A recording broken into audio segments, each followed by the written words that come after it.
নমস্কার। আশা করি আপনারা সবাই ভালো আছেন। সবাইকে অনেক অনেক আন্তরিক ভালোবাসা জানিয়ে আজ শোনাব বিমল করের লেখা সেই বিখ্যাত ছোট গল্প আঙুর লতার শেষ অংশ। গল্প পাঠে আপনাদের সঙ্গে আমি আছি পবিত্র। তো চলুন শোনা যাক আজকের গল্প আঙুর লতা। একবার মনে ভাবল তা যাক, ম্যাথর মধ্য ফরাসি টেনে নিয়ে যাক নন্দকে, টেনে নিয়ে গিয়ে ভাগাড়ে ফেলে দিককে। আঙুর কি করবে, কি আর করতে পারে? নন্দর উপর তার এত বেশি রাগ হচ্ছিল যে যদি লোকটাকে বাঁচা অবস্থায় পেত তাহলে আঁচড়ে কামড়ে মেরে ধরে কুরুক্ষেত্র আজ করত। মরেও আমার হাড় মাস জ্বালাচ্ছে গো। আর একই অসহ্য জ্বলন, আঙুরের কাঁদতে ইচ্ছে করছিল। বড় রাস্তা ধরে আবার তাদের পটির কাছে প্রায় এসে পড়ল আঙুর। আসবার সময় চোখ রেখে আসছিল যদি তেমন কারুর সঙ্গে দেখা হয়ে যায় যার কাছে একটা দুটো টাকা হাত পেতে চাওয়া চলে। লোক তো অনেক যাচ্ছে আসছে, কিন্তু ওরা কেউ আঙুরের আঁচলে টাকা ছুঁড়ে দেবে না মুক্তিতে। না, নন্দর ভাগ্যে আর চিতে ওঠা হলো না। হবে কোথা থেকে? অমন ঠগ জোচ্চোর শয়তান মানুষের কি আর দাহ হবার পুণ্য আছে? একেই তো বলে প্রায়শ্চিত্ত। বামুনের ছেলে, এবার ম্যাথর ধাঙড়ের হাতে যা, যেমন করে কুকুর বেড়াল যায়, তাও আবার কোন ভাগাড়ে যাবি কে জানে। আঙুরের ঘাড়ের কাছটা ব্যথা করছিল, মাথার মধ্যে দপদপ করছে, শির দাঁড়াটা যেন মাঝখানে মচকে যাবে। চোখের সামনে সব ঝাপসা ঝাপসা, অদ্ভুত। হলো না, আর হলো না। একটা মানুষ মরল, তার দাহ হলো না। কেউ সেদায় নিল না। কেন নেবে? নন্দ কি তাদের বাপ, ছেলে, স্বামী বা ভাই? কেউ তো না। হঠাৎ মানিকবাবুর সঙ্গে দেখা। হনহনিয়ে ছাতা মাথায় চলেছে। আঙুরের কি যে হলো, প্রায় ছুটে গিয়ে মানিকবাবুর পথ আগলে ফেলল। মানিকবাবু আঙুরকে চিনতে পারল না। বলল, আরে দাঁড়াও দাঁড়াও দাঁড়াও, কে তুমি? কি চাও? আঙুরকে দুহাত তফাতে রেখে মানিক মুন্সি যেন এপটির মেয়েদের ছোঁয়া বাঁচাচ্ছিল। আঙুরের অত আর দেখবার সময় নেই। গড়গড় করে বলে গেল আঙুর, বাবু, আপনি একদিন এসে আমাদের ভোট কুড়িয়ে নিয়ে গিয়েছিলেন দাড়িবাবুর জন্যে। আপনি বলেছিলেন আপদে বিপদে সুখ সুবিধে দেখবেন।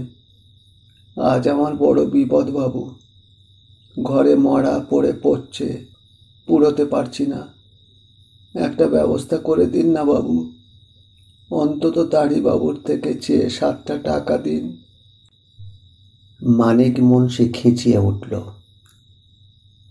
আহা, কি আর আমার আবদার রে মাগির, টাকা দিন। কেন? দাড়িবাবু তোমায় টাকা দেবেন কেন? তোমার ঘরে লোক মরবে আর মিউনিসিপ্যালিটির মেম্বার বাবু তার খরচা করে পোড়াবে? এখন যাও দেখি, ওসব আবদার রাখো। দাড়িবাবুর সঙ্গে দেখা করতে হয়, কিছু বলতে হয়, কাল বেলা 10টার পর অফিসে যেও। মানিক মুন্সি চলে গেল। আঙুর থ। কাল বেলা 10টা? মানুষটা আজ দুপুরে মরল, তার দাহের জন্য পা ধরতে যেতে হবে কাল বেলা 10টায়। আজ সারা রাত ভোরে তার ঘরে মরাটা পচুক। আঙুর বুঝতে পারছিল দায়টা আর কারুর নয়, তারই। যে তাদের দায়ে বেশ্যাপট্টির ঘরে ঘরে ঘুরেছে, পান মিষ্টি খেতে জনে জনে টাকা দিয়েছে, আজ তার দায় নেই। আঙুরের চোখ ফেটে কান্না আসছিল, কিন্তু কাঁদল না আঙুর। চোখ পড়ল সামনের দোকানটায়। পানের দোকানের মতো এক ফালি দোকান। রাস্তার সঙ্গে মেশানো নিচের দোকানটায় বসে মুড়ি ছাতু টাতু বিক্রয় করে একজন, আর ওপরটায় অন্যজনের দোকান। বেশ আয়না দিয়ে সাজানো, হরেক রকম শিশির থাক। আতর আছে, জর্দা আছে, আছে সুরতি আর সুরমার সঙ্গে মোদকও বিক্রি হয় ওই দোকানে। একটু তফাতে দাঁড়িয়ে লোকটাকে দেখতে দেখতে আঙুরের চোখ দুটো হঠাৎ কিসের আঁচে যেন জ্বলে উঠল। হ্যাঁ, ওই লোকটাকে ভালো করেই চেনে আঙুর। ওর নাম প্রভুলাল। আর আঙুর এও জানে, ওকে দেখলে প্রভুলালের শরীরটা কেমন কিলবিল করিয়া ওঠে, যেন জ্বর লেগে যায়। দাঁত মুখ চোখ গা সব যেন কসকস করে, ভেতরে ভেতরে কাঁপে, টসটসিয়ে ওঠে। তখন লোকটার একটা চোখ চকচক করে, ভীষণ চকচক, আর অন্য চোখটা যেন ঠেলে বেরিয়ে এসেছে, এমন ঝুলে পড়েছে মাছের পিত্তির মতো গলা গলা সবুজ। সেটা যেন আরো কুৎসিত হয়ে ওঠে। প্রভুলালের কালো কুচকুচে ফোলা ফোলা মুখ থেকে দাঁতগুলো তখন যেন ঠিকরে বেরিয়ে আসতে চায়, জিভ দিয়ে লালা পড়ে। আসলে আঙুরের দিকে প্রভুলালের নজরটা বরাবরই এই রকম। কেন কে জানে, আঙুর সেটা বুঝতে পারে না। এক একটা লোকের এক একজনের ওপর এরকম হয়। দাঁত উঁচু টোপা কপাল, ঝুমুরের উপর তা না হলে এমন সুন্দর মানুষটার চোখ পড়ে মন্টুবাবুর। মন্টুবাবু তো ঝুমুরকে এখান থেকে উঠিয়েই নিয়ে গেল। আঙুর জানে তার রূপ গেছে।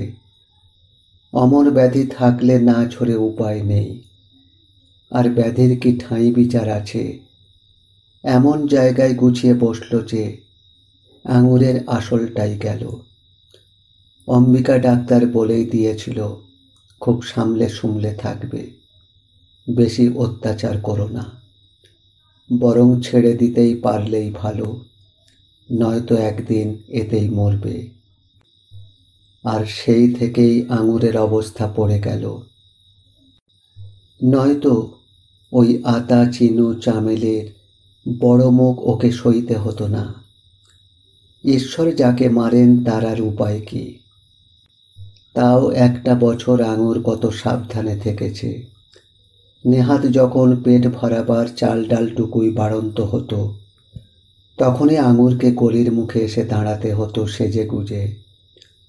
আসলে রোগটা তো ভেতরের, তাই ওপরটায় আজও আঙুরের কিছু কিছু আছে।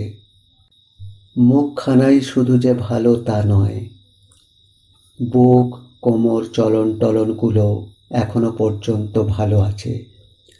বিশেষ করে সামনাসামনি দেখলে আঙুরের এই আশ্চর্য ভরাট গলা ঘাড় বুকের দিকে না চেয়ে পারা যায় না। প্রভুলালের দোকানের দিকে পা পা করে এগিয়ে যেতে লাগলো আঙুর। অথচ এই লোকটাকে কি ঘেন্নাই করত। একে প্রভুলালের কালো কুচকুচে থলথলে মোটা ভোঁদড়ের মতো শরীর, আর ওই কুৎসিত মুখ, মাছের পিত্তির মতো গলা গলা একটা চোখ, যেটা ঠেলে বেরিয়ে আসছে। দেখলেই আঙুরের গায়ে কাঁটা দিত, সারা গা ঘিনঘিন করত, ভয় ভয় লাগত। বেশিক্ষণ লোকটার দিকে তাকাতে পারত না, নয়তো প্রভুলাল কতবারই তো ঘুর ঘুর করছে, কিন্তু আঙুর তাকে এগুতে দেয়নি। ভাবে, মা গো, ওই লোকটার সঙ্গে কি শোয়া যায় নাকি? আঙুর তাহলে মরেই যাবে। কিন্তু আজ আর অত কথা ভালো করে ভাবতে পারল না আঙুর। বরং ভাবছিল প্রভুলালও যদি মাথা নাড়ে, না বলে। ধুক ধুক বুকে প্রভুলালের দোকানের একেবারে সামনে এসে দাঁড়ালো আঙুর। তারপর একটু মুচকি হেসে আঙুর বলল, সুরমা আছে? প্রভুলাল প্রথমটায় অবাক, তারপরে যেন কোথায় একটা পালকের সুরসুরি খেয়ে সারাটা গা মুখ বেঁকিয়ে বুকিয়ে ফুলিয়ে হাসল। ওর গলার মধ্যে সর্দি জড়ানো আওয়াজের মতো ভাঙা ভাঙা আবেগ স্বর উঠছিল। প্রভুলাল সুরমার দিকে হাত বাড়ালো না, বরং আঙুরের দিকে চেয়ে একটু ঝুঁকে পড়ল। কে খবর? হ্যাঁ, তুমি কাহা ভাগ গিয়েছিলে? সালা সারা পটি আন্ধার হয়ে গেল। আঙুরের হাসি আসছিল না, তবু আঙুর হাসল। যেন একটা ঝাপটা খেয়ে প্রভুলালের কোলের উপর পড়তে পড়তে সোজা হলো। এলোমেলো আঁচলটা তো হাতে লুটোচ্ছিল, বুকের কাপড়টাও কখন সরিয়ে একপাশে আঙুর গুটিয়ে নিয়েছে। তারপর মুচকি হেসে আদুরে গলায়, মস্করা থাক, সুরমা আছে কিনা বলো, না থাকে তো যাই। আঙুর মাঝ কোমর পর্যন্ত থেকে বুক পর্যন্ত এগিয়ে দিয়ে আবার টেনে নিল, ঠিক যেমন লাট্টু খুঁড়োতে লেত্তিকে ছেড়ে দিয়ে টানতে হয়। গলা বেঁকিয়ে চোখের পাশ দিয়ে বিভ্রম ছুঁড়ল। আহা, আছে আছে, আলবাত আছে। প্রভুলালের চোখ চকচক করছে। তোমাদের আঁখে সুরমা লাগাতেই তো বসে আছি। না থাক, তোমায় আর লাগিয়ে দিতে হবে না, হাতে পেঁপড়ে ধরে যাবে। আঙুর আবার আর এক দফা হেসে প্রভুলালের বসবার জায়গাটার কাছে বেঁকে কোনোই ভর দিয়ে দাঁড়ালো, গালে হাত রাখল, ঘাড় হেলিয়ে মুখ চোখ তুলে ধরল। ঠেলে বেরিয়ে আসা মাছের পিত্তির মতো প্রভুলালের চোখটা যেন গলে গলে পড়ছিল। আঙুর চোখ বুঝল। প্রভুলাল বলল, কিরপা থোড়ি কুছ হো যা খাঙ্গরি, সালা কি চোর যে আছে তোমার বাস্তে। প্রভুলাল কখন তার গরম হাতটা দিয়ে আঙুরের কনুইয়ের উপরটা ধরে ফেলেছে। আঙুর সেই অবস্থায় জোরে অনেকক্ষণ সময় নিয়ে টেনে টেনে একবার নিঃশ্বাস নিল, আস্তে আস্তে ছাড়ল। বুক উঠল নামল, তারপর ঠোঁট কামড়ে বাঁচক টিপে আঙুর হাসল। ঠোঁট উল্টে বলল, তোমার পচা আতরের গন্ধ কদিন থাকবে গো? পচা নেহি, পচা নেহি, আরে আসলি আতর দিব। হ, যে কদিন রাখতে চাও। বলেই প্রভুলাল আঙুরের গালে টোকা মারল। আঙুর ভাবল, তারপর বলল, 10টা টাকা আজ তবে দাও। 10? প্রথমটায় প্রভুলাল থতমত খেয়ে গেল। 10 কি রে? দরকার আছে, 10 দাও, আগাম দাও। আগলে? হ্যাঁ গো হ্যাঁ। তা বেশ, 10 না পারো, 7-8 টাকা দাও। প্রভুলাল একটু মনে মনে হিসাব করে নিল, তারপর নিচু গলায় বলল, বহুত আচ্ছা, ঠিক আছে, 8 টাকাই দিব, মগর। প্রভুলাল কুচকুচে কালো মুখে গোফের ডগায় হিসাবি একটা হাসি তুলল। আঙুল দিয়ে দেখালো দিনের হিসেবটা, প্রায় সপ্তাহ ভোর আর কি। কিন্তু আঙুরের ওসবের দিকে চোখ ছিল না। আঙুর হাত পাতল। কি হলো? টাকা?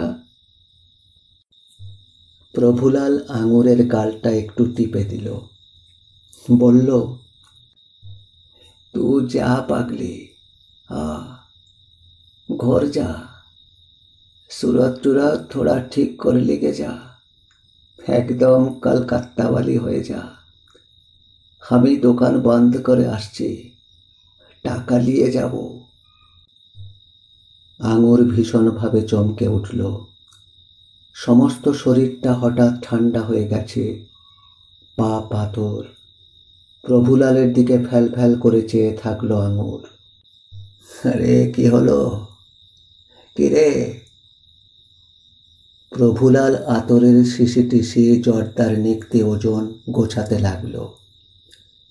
আঙুর সদ্য নিবন্ত চোখ তুলে আস্তে গলায় বলল, আমার ঘরে না, তুমি অন্য কোথাও বলো। এরকম কথা প্রভুলাল জীবনে আর কখনো শোনেনি যেন। তারপর বলল, বাহ, টাকা তুমি নেবে আঙুর গে, আর ঘর ঢুঁড়বো আমি। तब तो दूसरा औरत भी। আঙুরের চোখের ওপর প্রভুলালের মুখও আর ভাসছিল না। আলো, আয়না, হরেক রকম শিশি, আর ফাঁকা ফাঁকা ঝাপসা সব কি যেন। প্রচণ্ড জ্বরের ঘোরে হলুদ বিকারের চোখে মানুষ যেমন কি দেখছে জানে না, বোঝে না, চেতনায় চিনতে পারে না, ঠিক তেমনি। একটু পরে আঙুর মাথা নাড়ল, বলল, আচ্ছা বেশ, তাই হবে। তুমি আমার ঘরে এসো তাড়াতাড়ি। প্রভুলালের দোকানের সামনে থেকে একটা অন্যরকম শরীর আর পা যেন জলো হাওয়া আর অন্ধকার আর পচপচে রাস্তা গলি দিয়ে নেশার ঘরে টলতে টলতে মিশিয়ে গেল। আঙুরের বুকের মধ্যে শব্দগুলো এলোমেলো, সমস্ত মাথাটা ঠাসা। কিচ্ছু বুঝতে পারছে না, চোখ ঠাওর করতে পারছে না, হাত পা সাড় পাচ্ছে না। একটা দম দেওয়া পুতুলের মতো যা হবার হয়ে যাচ্ছে আপনা থেকেই। ঘরে এসে আঙুর কুপি জ্বেলেছে, ধুনো পুড়িয়ে দিয়েছে, এমনকি কটা ধূপও। তারপর বাক্স থেকে শাড়ি বের করতে গিয়ে পাটের শাড়ি খুঁজছে প্রথমে। তারপরেই মনে হয়েছে সেটা তো খানিক আগেই আতার কাছে বিক্রি করে দিয়েছে। তাঁতের ঘোর লাল রঙের ছেঁড়া ছেঁড়া শাড়িটা তাড়াতাড়ি গায়ে পরে নিয়েছে, আর সেই শার্টিনের পুরনো বডিজটা পর্যন্ত। তারপর চুল বেঁধেছে, পায়ে আলতা দিয়েছে, তারপর টিপ আর কাজল। প্রভুলাল এলো। ঘরটা বড় অন্ধকার। প্রভুলালের জামায় আতরের গন্ধ, হাতে পানের ঠোঙা, মুখে একগাল পান জর্দা। বলল, লণ্ঠন কি হলো? টুট গিয়া? প্রভুলালের চোখ লালচে চকচকে, মাছের পিত্তির মতো চোখটা যেন গলেই গেল। ওর নাকের নিঃশ্বাসে হিস হিস করছে শব্দ। লাল দাঁতগুলো তৈরি, যেন খাবারটা পেলেই চিবিয়ে চুষে সাবাড় করে দেয়। এদিকে সাড় হারিয়ে আঙুরের শরীরটা যেন নদীর জলে ভাসছে। কি হচ্ছে ও জানে না, বুঝতেই পারছে না। মনটা শুধু সময় গুনছে, রাত কত হলো। বিশু কি হাঁদুর দোকানে থাকবে? যদি আবার ঝিমঝিমিয়ে বৃষ্টি আসে তবে কি হবে? সারা রাত কি ফেলে রাখতে হবে? দোষ ধরল না তো? একে শনিবারের দুপুরের মরা। আঙুর নিজেকে দেখতে পাচ্ছে না, কুপির আড়াল পড়েছে। একটা ভাগাড়ের খ্যাপা কুকুর দাঁত দিয়ে ছিঁড়ে ছিঁড়ে তাকে খাচ্ছে। মনের জ্বালাটা আরো বাড়ছে। বাড়ুক। আর কিসের ওপর, কার ওপর সে প্রতিশোধ নিচ্ছে তা জানে না। তবে শুধু অনুভব করতে পারছে এই যা কষ্ট, এই যন্ত্রণাটা অনেকটা তেমনই। আবার কি বৃষ্টি এলো? না, বৃষ্টি নয়। বৃষ্টি যেন আর না আসে। হে মা কালী, কোনো গতিকে শ্মশান পর্যন্ত যেতে দাও, তোমার চরণে পড়ি। প্রভুলাল খুশি। আঙুর হাত পাতল।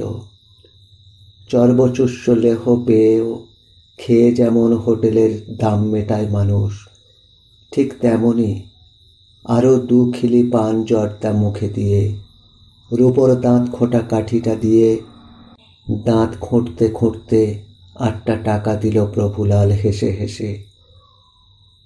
আঙুরের গালটা আরেকবার টিপে দিয়ে চলে গেল। আঙুর সেই 8টা টাকা আঁচলে বেঁধে নিল, আগের টাকাগুলো। তারপর বাইরে এসে ঘরের দরজা ভেজিয়ে দিল আঁটো করে। তখনও আতা চামেলিদের ঘরে আলো, হাসি, হুড়োহুড়ি, ঝুমঝুম তালি, বেসুরো গান আর দেশি মদের গন্ধ। আঙুর তরতর করে দাবায় নেমে গেল। তারপর বাইরে, তারপর সদর রাস্তায়। হাঁদুর দোকানে বিশু কি এখনো আছে? বিশুদের নিয়ে ফিরল আঙুর। দরজা খুলে ঢুকল। পিছু পিছু বিশু। কই রে পুটলি, তোর মরা কই? খুব বাহারে ধূপ জ্বালিয়েছিস তো। বিশু নাক টেনে ধূপের গন্ধ নিল। আঙুর লণ্ঠন জ্বালালো। বিশু এদিকে ওদিকে তাকালো, কিন্তু মরা কই? আঙুর আঙুল দিয়ে চৌকির তলাটা দেখিয়ে দিল। বিশু মুখ নিচু করে দেখল। অবাক ও, ওর চোখের পাতা নড়ল না। আরে সালা, ওর মধ্যে সেঁধিয়ে গেল কি করে রে? আঙুর সে কথার কোনো জবাব দিল না। বিশু একটু অপেক্ষা করে সঙ্গীদের ডাকল। ডাকবার আগেই পেঁচো বীরে ঢুকে পড়েছে। বিশু বলল, কিরে, বাঁশ এনেছিস তো? লে শালাকে টেনে বের করে বাঁধ।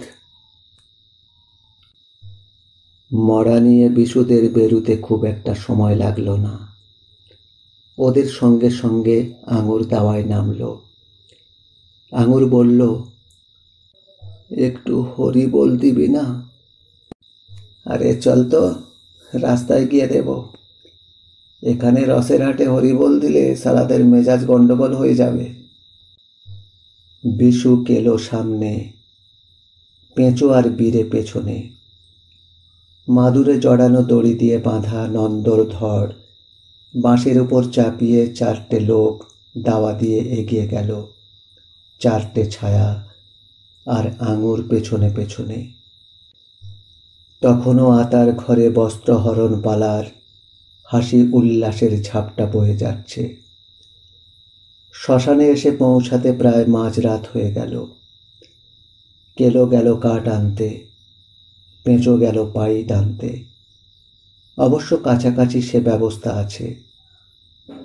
বিশু বিড়ি ফুঁকতে লাগলো, আর বীরে সদ্য কেনা হাঁড়িটার পেছনে বোল তুলে একটা সিনেমার গান গাইতে লাগলো। বিশু দলের বাহাদুরি বলতে হবে। ঘণ্টাখানেকের মধ্যে সব ঠিক করে ফেলল। আঙুর চুপ করে বসে থাকলো একপাশে। গঙ্গার জলে নন্দর দেহ ধোয়ানো হলো, চিতে সাজানো হলো, চিতায় শোয়ানো হলো, এবার মুখে আগুন দেওয়া। পাকাটিতে আগুন ধরিয়ে বিশু আঙুরের দিকে এগিয়ে গেল। বলল, নে পটলি, মুখে আগুনটা দিয়ে দে। আঙুর চমকে উঠল। নন্দর মুখে ও আগুন দেবে কেন? নন্দর সঙ্গে তার সম্পর্ক কিসের? কিচ্ছু না, কেউ না, নন্দ ওর। আঙুর মাথা নাড়ল, বলল, আমি কেন দেব? না না, তোমরা কেউ দিয়ে দাও।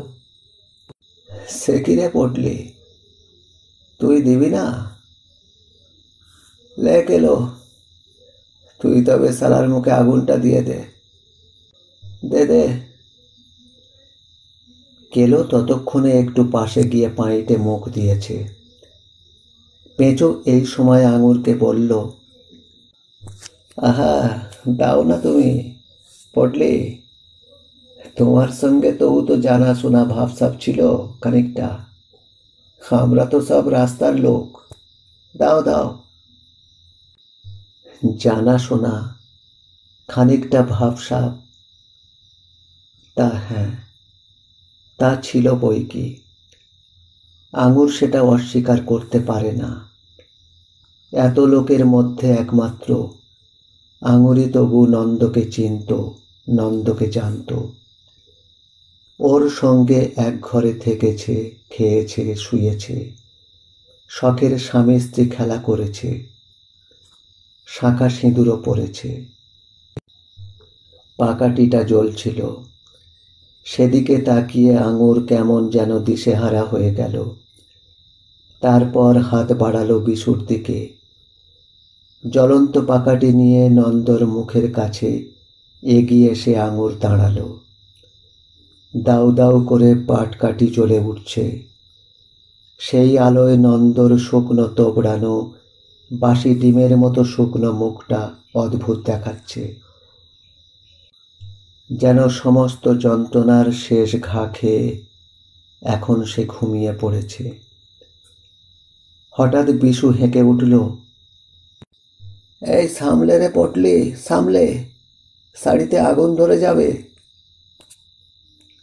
আঁচলটা সামলাতে গেল আঙুর।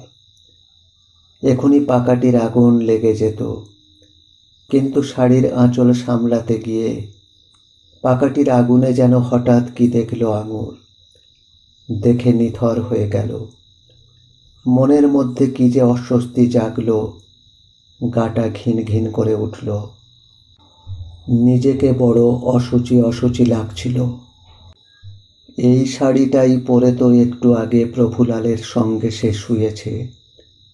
এখনো সেই ভাগাড়ে কুকুরটার। না, এই বস্ত্রে কারুর মুখে আগুন দেওয়া যায় না। নন্দ স্বর্গে যাবে কি নরকে যাবে কে জানে। তবে এই সংসার তো ছেড়ে চললই, এ সময়ে আর খুঁত থাকে কেন? তাই পাকাটি কটা নামিয়ে মাটিতে রেখে আঙুর হনহনিয়ে এগিয়ে গেল। বিশু অবাক হয়ে বলল, আবার কোথায় যাচ্ছিস রে পটলি? আসছি, গঙ্গায় একটা ডুব দিয়ে আসি। আঙুর তরতরিয়ে ডাইনে ঘাটের দিকে এগিয়ে যেতে লাগলো। তারপর ধাপ ভেঙে ভেঙে গঙ্গার জলে এসে আঙুর দাঁড়ালো। দেখলো আকাশটা লাল, একটাও তারা দেখা যাচ্ছে না। হাওয়া বয়ে যাচ্ছে হু হু করে, গঙ্গার জল কালো। তা থেকে স্রোতের একটা শব্দ উঠছে, ঘাটে আছড়ে পড়ার। জলে পা দিয়ে একটু দাঁড়িয়ে এই আকাশ, এই জল, এই নিস্তব্ধতা যেন মনে বুকে গায়ে মেখে নিচ্ছিল আঙুর। মাথাটা ছাড়িয়ে নিচ্ছিল, ঘোলাটে মনটাকে ধুয়ে নিচ্ছিল আঙুর। আচমকা কেমন একটা পচা গন্ধ এসে নাকে লাগলো। নিশ্চয়ই কোনো পচা গলা গরু কি ছাগল কি মোষ্ট হবে জলে ভেসে এসেছে। আধ পোড়ানো মানুষ টানুষও হতে পারে। বড় বিশ্রী গন্ধ। এদিক ওদিক চাইল আঙুর, নাক বন্ধ করল। একটু পরে আবার খুলল। আবার ধপ করে যে বিশ্রী গন্ধটা নাকে এসে লাগলো, সেই গন্ধটা যেন বড় চেনা ঠেকল। হ্যাঁ, বিশুর গায়ে তো এই গন্ধ ছিল। এই গন্ধ আছে আতা, বেদানা মাসি, প্রভুলালের গায়ে, সর্বত্র। আঙুরের চোখের সামনে সত্যিকারের গঙ্গা যেন এইবার আলো হয়ে উঠল। কোথায় সে পাপ ধুতে এসেছে, অশুচি ছাড়াতে। মাথার মধ্যে একটা শিরায় যেন ফস করে কেউ দেশলাইয়ের কাঠি ছুঁইয়ে দিল। জ্বলে উঠল সমস্ত শিরা স্নায়ুগুলো। অশুচি, কিসের অশুচি? গঙ্গা জল তার কোনটা ধোবে? বস্ত্র ধোবে, না দেহ ধোবে, না মন? বেদানা মাসি হিমুর গা অনেক ধুয়েছে গঙ্গা, কিন্তু কি দিয়েছে? গঙ্গার জলে একটা লাথি মারল আচমকা আঙুর, আর তারপর ছুট। ছুটতে ছুটতে এসে জ্বলন্ত পাটকাঠি কটা নিয়ে নন্দর মুখে ঠেসে দিল। আগুন ধরল। আঙুর চুপ করে দাঁড়িয়ে। এখানে আগুন, ওখানে আগুন, তা সাজিয়েছে বটে বিশুরা চিতা। শুকনো কাঠ বেছে বেছে এনেছিল। চক্ষের পলকে দাউ দাউ করে জ্বলে উঠল চিতা। খানিকটা পিছিয়ে এসে আঙুর দাঁড়িয়ে রয়েছে, আর বিশুরা একটা পাইট শেষ করে আর একটা খুলল। আকাশটা লাল, খুব লাল। বৃষ্টি যেন না এসে পড়ে। নন্দর মুখটা আর দেখা যাচ্ছে না। বীরে খুঁচিয়ে দিচ্ছে, এপাশ ওপাশ লাঠি মারছে। আর আঙুর অপলক চোখে তাকিয়ে তাকিয়ে এই অদ্ভুত দাহ দেখছে। আগুনের হলকাটা হঠাৎ ধপ করে বেড়ে উঠল। সমস্ত চিতাকানা টকটকে লাল। সেদিকে তাকিয়ে তাকিয়ে আঙুর আচমকা খিলখিল করে হেসে উঠল। যেন হাসি আর থামে না, যেন মাতাল হয়ে গেছে। বীরে খোঁচাচ্ছে, বাঁশ দিয়ে সবের পা ভেঙে দিচ্ছে, পেটাচ্ছে। কাঠ পুড়ে পুড়ে ভাঙছে মটমট।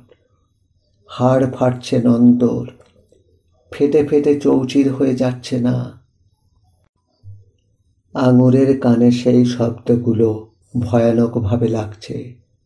আঙুর ছটফট করছে, যেন তার বুকের হাড়গুলো কেউ মটমট করে ভেঙে দিচ্ছে। বুকের মধ্যে থেকে এক খাবলা কিছু নিয়ে ছুঁড়ে ফেলে দিয়েছে ওই আগুনে। আঙুর আর পারছিল না, অস্থির হয়ে উঠেছিল। কি যে অসহ্য একটা জ্বালা দাপাদাপি করছে তার মধ্যে। সারা বুকটা মোচড় দিয়ে উঠছে। কণ্ঠার কাছে টনটন করে ব্যথাটা ফুলছে আর ফুলছে। আঙুর পারছিল না। ওই চিতা দেখছিল নন্দর, আর মনে মনে ভাবছিল সব সব তোমরা সমান, সবাই। তুমি, হিমু, বেদানা মাসি, হাসপাতাল ডাক্তার, আতা, বিশু, মানিক বাবু, প্রফুলাল, তোমরা সবাই সমান। তেমনি তোমাদের গঙ্গা। সবই তো এ সংসারেই কাদা, মাটি, জল, এক ছাঁচ, একই নকশা। আঙুরের বড় কষ্ট হচ্ছিল।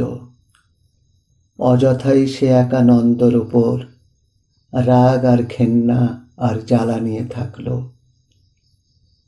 দাঁড়িয়ে দাঁড়িয়ে ফুঁপিয়ে ফুঁপিয়ে আঙুর কাঁদল, ঠোঁট কামড়ে ধরে। নন্দর চিতার আগুন যেন তার সমস্ত চোখ, মন, শরীর জুড়ে জ্বলছে। বড় দুঃসহ সে আগুন, বড় স্পষ্ট। সব কিছু তার আলোয় ঝকঝকে হয়ে উঠেছে। এই সংসার, এখানের ভালোবাসা, ঘর গড়া, ঘর ভাঙা মানুষ, মানুষের ব্যবহার, মানুষের মন। আঙুর ডুকরে উঠল, সকলে চমকে উঠল। এই প্রথম, হঠাৎই বর্ষায় খোঁচা খাওয়া একটা পশুর মতো সমস্ত জায়গা কাঁপিয়ে থরথরিয়ে, তারপর গুমরে গুমরে, কাতরে কাতরে। আঙুরের ইচ্ছে হচ্ছিল ওই চিতার কাছে ছুটে গিয়ে নন্দর আধপোড়া ঝলসানো পা দুটো বুকে চেপে ধরে মাথা খুঁড়ে। আঙুর সত্যিই ছুটে যাচ্ছিল। বিশু খপ করে তার কোমর জড়িয়ে ধরল, বলল, কিরে পটলি, তুই মরবি নাকি? না, আঙুর মরবে না। বিশুর দিকে চোখ তুলে চাইল, তারপর আকাশের দিকে। এপাশ ওপাশ, চিতা এবং গঙ্গার দিকেও। যেন এই সংসারের আকাশ, মাটি, মানুষ, জন সব তার চেনা হয়ে গেল। আর সে মরবে না, আর সে কাঁদবে না। এতক্ষণ আপনারা শুনছিলেন বিমল করের সেই অনবদ্য গল্প আঙুর লতার শেষ অংশ। ভালো লাগলে চ্যানেলটিকে সাবস্ক্রাইব করে রাখুন, কারণ আগামী অডিওতে পাবেন এমনি ভালো একটি গল্প। আর গল্প পাঠ কেমন লাগলো অবশ্যই মতামত জানাবেন। ভালো থাকবেন, সবাইকে ভালো রাখবেন। আবার দেখা হবে আগামী অডিওতে। নমস্কার।